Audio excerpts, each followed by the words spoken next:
Olá, turma, tudo bem? Aqui é o professor Valdir e na aula de hoje sobre inequação trigonométrica, nós vamos trabalhar com a inequação do cosseno, beleza?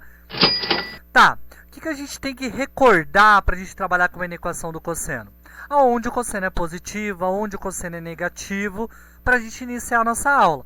Porém, vamos recordar todo o ciclo trigonométrico, aonde o seno é positivo, aonde o cosseno é positivo, aonde a tangente é positiva, beleza? Então vamos lá. O seno sentado, né? Que foi o nosso primeiro exemplo. Então nós temos a cabeça aqui, ó. E o seno ele é positivo no primeiro e segundo quadrante. Por quê? Porque o seno representa o eixo Y. E o eixo Y é positivo na parte de cima. Então ele é positivo no primeiro e segundo quadrante, né? E nós temos que o seno é negativo no terceiro e quarto quadrante, na parte de baixo. O nosso cosseno cansado, quando você está cansado, você está deitado. Então a cabeça vem aqui, ó. E aonde o cosseno é positivo? O cosseno é positivo no primeiro e quarto quadrante, onde fica a sua cabeça, ó, quando você está deitado, né? Ou melhor dizendo, aonde o eixo X é positivo. Lembra que o cosseno está no eixo X e ele é positivo do lado direito, né? Aqui, ó, do lado direito, e do lado esquerdo ele é negativo. Então, primeiro e quarto quadrante positivo, segundo e terceiro negativo. Beleza? E a tangente, professor? A tangente nada mais é que seno sobre cosseno, né? Então, para a gente descobrir o sinal da tangente, nós podemos fazer de duas formas. A primeira, pessoal, é fazendo o jogo de sinal. Nós lembramos que o seno ele é positivo no primeiro quadrante e o cosseno também. Então, mais com mais é mais. Beleza? Por quê? Tangente é igual a seno sobre cosseno. De novo, então, no segundo quadrante, o seno é positivo e o cosseno é negativo. Então, mais com menos é menos. Então, aqui deu mais no primeiro quadrante, deu menos no segundo. E no terceiro, professor? No terceiro quadrante, nós temos que o seno é negativo, que está para baixo, e o cosseno é negativo também, porque está para o lado esquerdo. Então, menos com menos é mais. Tá? E para finalizar, a tangente, aqui o seno no quarto quadrante é negativo, e o cosseno é positivo, né? Porque o cosseno está do lado direito. Então, aqui é menos com mais, que é menos. Então, ficou mais, menos, mais, menos. Uma forma de você lembrar isso é pensar o seguinte: quadrantes ímpares são positivo, quadrantes pares, negativo. Ou melhor ainda, pensa que o quadrante ímpar representa ser solteiro e o quadrante par representa ser casal. Então, nós dizemos assim, ó, ser solteiro é positivo, ser casal é negativo, beleza? Nós vamos trabalhar um pouquinho mais sobre a inequação tangente na próxima aula, beleza? Mas fica aqui só para recordar os sinais no ciclo trigonométrico. E a gente precisa desses sinais para a gente resolver a seguinte inequação, beleza? A gente vai resolver a inequação que cosseno de x é maior ou igual que menos meio. O que a gente tem que lembrar aqui, pessoal? Ó, que é uma inequação, porque o x acompanha a nossa relação trigonométrica, tem um sinal de desigualdade. O que quer dizer isso? Que a gente está procurando todos os cossenos que sejam maior que menos meio. Tá? Aí você vai pensar, o cosseno de 100 é maior que menos meio?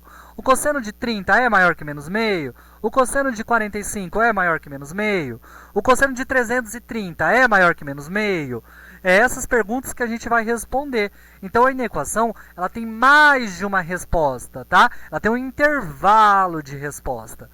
Então, aqui nós temos que resolver esse caso. E como que a gente vai analisar esse caso? Primeiramente, nós temos que lembrar que apareceu um sinalzinho de igual, quer dizer que a bolinha é fechada, quer dizer que o resultado que a gente vai encontrar faz parte da minha solução.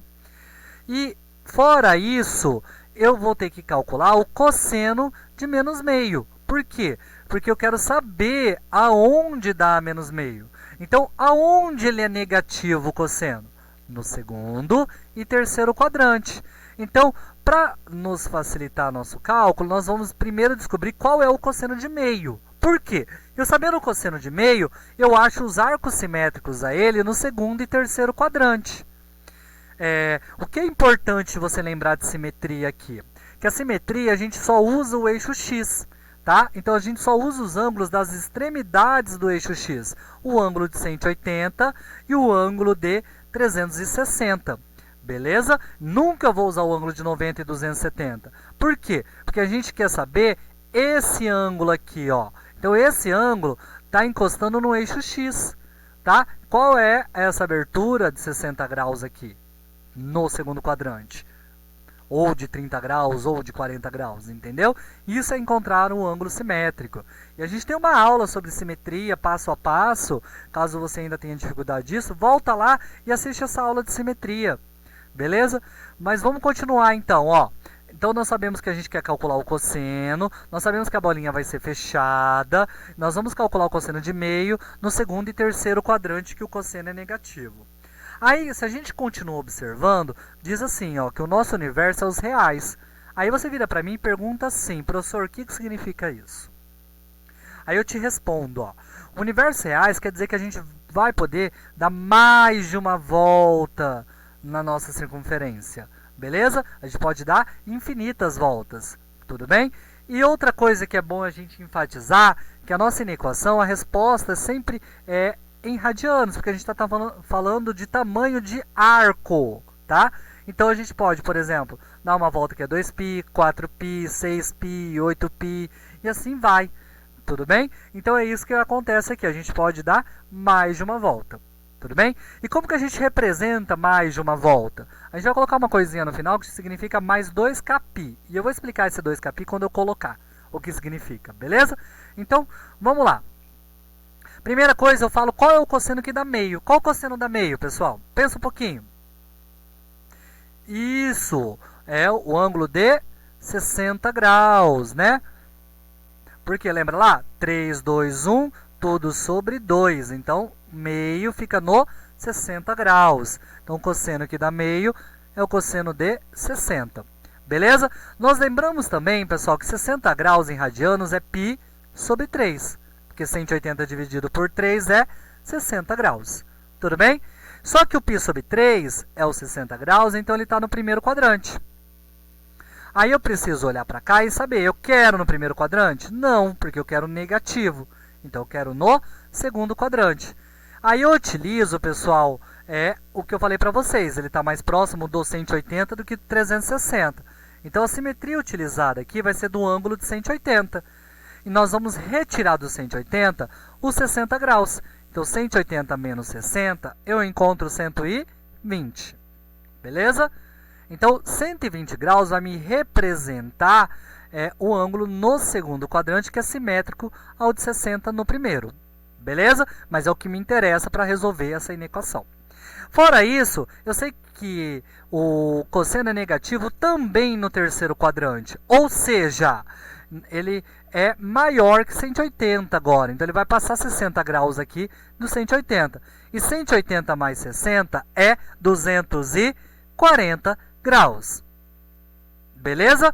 Aí, pessoal, você vai fazer essa conversão em radianos muito fácil. Olha, presta atenção. O 120 é quantas vezes maior que 60 graus? Duas vezes, né? Porque 60 mais 60 é 120. A gente precisa de 2,60 graus. Então, aqui o meu ângulo em radianos vai virar 2π sobre 3. A gente só acrescenta a quantidade de vezes a mais na frente do π. Mesma coisa com 240. O 240 é quantas vezes maior que 60 graus? Isso, 4 vezes. Se ele é 4 vezes maior, então aqui vai ficar 4π sobre 3. Isso, se fosse uma volta só. Beleza? Aí nós vamos ter que acrescentar mais 2κπ, que representa mais voltas, tudo bem? A gente vai falar sobre isso já já. Antes de eu falar sobre isso, você tem que lembrar que a bolinha é fechada aqui no 120 e a bolinha fechada aqui no 240. Tudo bem? Ou seja, é fechado no 2π sobre 3 e é fechado no 4π sobre 3. Olha lá a bolinha fechada aqui, ó. Fechei de verde, ó. Tudo bem? Então nós temos o seguinte, ó, π sobre 3 mais 2kπ. Onde esse k, pessoal, é um número inteiro. Quer dizer o seguinte, ó, se eu der uma volta só, esse k vai valer 0, porque ele some, dá os 2π sobre 3. Se eu der mais uma volta, a gente vai ficar 2 vezes 1 vezes π. Aí vai dar uma volta e vai parar no 2π sobre 3, aqueles arcos côncavos que a gente já trabalhou. Beleza? A mesma coisa vai acontecer com 4π sobre 3. A gente tem essa mesma coisa aqui, tá? Então, o que eu vou fazer agora? Agora você vai olhar o seguinte: qual lado que te interessa no cosseno? O lado esquerdo ou o lado direito? Por quê? Porque o cosseno é o eixo x. Então, eu tenho que decidir que lado que eu quero aqui. Se eu quiser o lado esquerdo, eu vou ter que justificar o porquê. E se eu quero o lado direito, eu vou ter que justificar o porquê. Beleza? Como que eu decido? Eu olho para cá, ó. Eu lembro que meu lado esquerdo aqui tem um menos 1. E meu lado direito tem um 1. Eu quero os cossenos que sejam maiores que menos meio. Ah, professor, e o igual aqui? O igual serviu para a gente olhar a bolinha fechada aqui, para dizer que esse número faz parte da minha solução. Ele não é só um muro ali. Ele faz parte da solução. Beleza? Então, eu quero os cossenos que sejam maior que menos meio. Então, dê maior que menos meio. O arco que é maior que menos meio não é o do lado esquerdo. Por quê? Porque menos 1 é menor que menos meio. Menos meio é maior que menos 1. Né? Então, 1 é maior que menos meio? É. Então, me interessa esse lado direito no meu ciclo trigonométrico. Beleza? Então, agora eu preciso colocar isso em solução. E como que eu coloco isso? Eu começo aqui do início e vou até o primeiro ponto. Ó. Então, começa lá no 0 mais 2kπ. Lembra que o 2kπ representa que eu posso dar mais de uma volta. Vou até o 2π sobre 3 mais 2kπ. Aí, eu dou uma pausa, né? Porque essa parte eu não posso pegar. Então, eu coloco a palavra ou, para dizer que eu vou continuar depois, tá? Então, aqui eu começo no 4π sobre 3 mais 2kπ e finalizo no 2π mais 2kπ. Beleza? Então, vamos lá, pessoal. Ó, precisamos determinar os arcos cujos cossenos variam de menos meio a 1, incluindo esses valores. Beleza? Então, vamos lá. Logo, o conjunto de solução ele vai de 0 mais 2kπ, que é o que a gente falou aqui, ó. 0 mais 2kπ, até 2π sobre 3 mais 2kπ, é a nossa primeira solução. Em formato de propriedade, né? A gente não está fazendo em formato de intervalos aqui. Por que em formato de propriedade? Porque a gente está falando mais de uma volta, né? Então, assim fica melhor. Então, vai lá. De 0 mais 2kπ até 2π sobre 3 mais 2kπ, que é o que está aqui. Aí, depois começa ó, no 4π sobre 3 mais 2kπ e vai até o 2π mais 2kπ. Lembrando que esse k representa um número inteiro, beleza? Porque a gente não tem 1,5 volta, 1,4 voltas. É sempre voltas inteiras. Uma volta, 2 voltas, 3 voltas, 4 voltas, beleza? Então, espero que tenha ficado claro o nosso exemplo sobre inequação trigonométrica, sobre o cosseno. E até uma próxima aula, pessoal!